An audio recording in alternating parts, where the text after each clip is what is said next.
Yo la team, j'espère que vous allez bien, que vous avez passé une excellente journée. On se retrouve ce soir pour une nouvelle vidéo de pronostic sportif. Au programme de demain, comme d'habitude, la fameuse technique. On va partir sur un pronostic simple. S'il passe, on stoppe, on prend le bénéfice. S'il passe pas, on tente le combiné, ce qui nous permet de faire seulement 1 sur 2 pour être en bénéfice. Juste avant de faire le bilan de ce qui s'est passé hier et de vous proposer mes pronostics, comme d'habitude, un petit coup de pub pour mes réseaux sociaux. Juste en dessous, vous avez la page Facebook Pronostic Buteur où hier on s'en sort avec un joli 2 sur 3, mais également dans la description le canal Telegram de la Team Parieur. Hier, on a dépassé la barre des 5000 personnes présentes sur le canal. Ça fait extrêmement plaisir.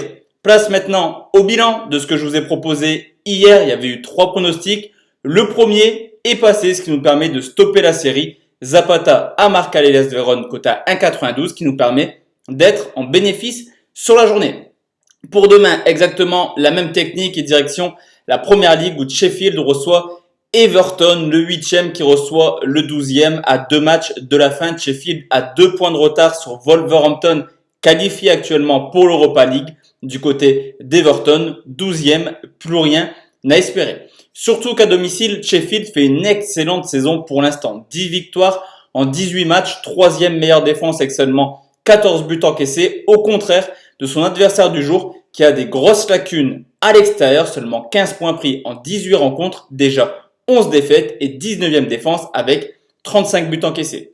Au niveau de l'état de forme, certes, Sheffield reste sur une défaite, 2-0, mais une défaite qui met fin à une très belle série de Sheffield qui avait pris 10 points sur les 4 dernières rencontres, dont 3 victoires à domicile contre tout de même Tottenham, Chelsea, mais également Wolverhampton. Du côté d'Everton, en ce moment, pas mal de difficultés, seulement 2 victoires sur les 10 dernières rencontres. Et à l'instar de son match contre Aston Villa où Everton a fait match nul, 1 but partout, on sent une équipe qui a tranquillement lâché la fin de saison pour se reposer tranquillement et partir sur des nouvelles bases lors de la prochaine saison.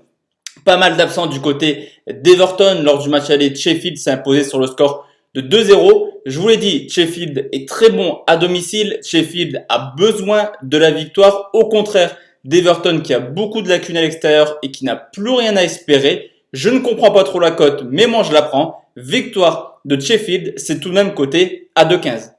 Place maintenant au combiné la team direction l'Espagne, 2e division. Dernière journée entre la Corogne et Fuenlabrada, désolé si je prononce mal le nom de cette équipe. Match ultra important entre le 19e premier relégué et le 6e dernier barragiste pour l'accession en Liga.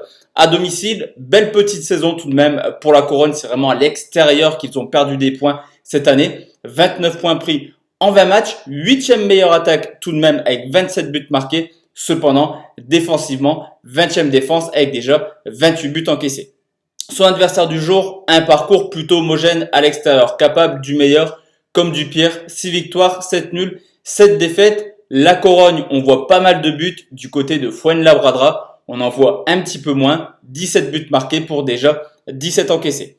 Au niveau de l'état de forme, 7 matchs sans défaite pour la Corogne, 11 buts marqués lors de la reprise de la 2e division espagnole. Cependant, elle reste tout de même sur 3 défaites de suite, au contraire de son adversaire qui a carrément fait une remontada pour rester dans ses places de barragiste. 6 victoires, 3 nuls, une petite défaite, une équipe qui avait pas mal de difficultés à marquer des buts cette année. Cependant, sur les 10 derniers matchs, ils ont marqué dans 8 matchs différents. Match ultra important pour les deux. Pourquoi? Car je vous l'ai dit, la Corogne est pour l'instant le premier relégué et a un seul point de retard sur Lugo et Albacete avec une moins bonne différence de but. Clairement, pour demain, la Corogne doit absolument s'imposer. Idem pour son adversaire du jour. Pourquoi? Certes, ils sont 6e, mais ils ont seulement un point d'avance sur Elche et 2 sur Vallecano qui joueront des équipes qui n'ont plus rien à espérer, donc qui vont sûrement s'imposer. Les deux équipes sont dans l'obligation de s'imposer pour atteindre leur objectif. Plus de 1,5 but, c'est tout de même coté 1,33. Je combine cette rencontre avec une rencontre en Italie, la Juventus qui reçoit la Lazio de Rome, le premier qui reçoit le 4e. Il y a quelques semaines, on aurait pu parler du match pour le titre, mais au vu des prestations de la Lazio en ce moment, ça semble être très compliqué. Cependant, à 5 matchs de la fin, il y a seulement entre guillemets 8 points de retard pour la Lazio. Si les Romains veulent être champions, ça passe obligatoirement par une victoire demain. Cependant, déplacement très compliqué à Turin, 14 victoires en 16 matchs, troisième meilleure attaque avec déjà 41 buts marqués, alors que la Lazio, certes, a un bon bilan à l'extérieur, mais c'est pas non plus la folie, 30 points en 16 matchs. Au niveau de l'état de forme, la Juventus reste tout simplement sur 3 matchs sans victoire. Cependant, offensivement, c'est une équipe qui fait réellement plaisir en ce moment. Depuis la reprise, il y a eu 7 matchs en Serie A, c'est même 20 buts marqués pour la Juventus. Au contraire de la Lazio, qui ne cesse de perdre des points semaine après semaine, seulement 7 points pris en 7 matchs, un parcours de relégable, et qui sur les 7 dernières rencontres a fait seulement un seul clean sheet, 12 buts encaissés en 7 matchs.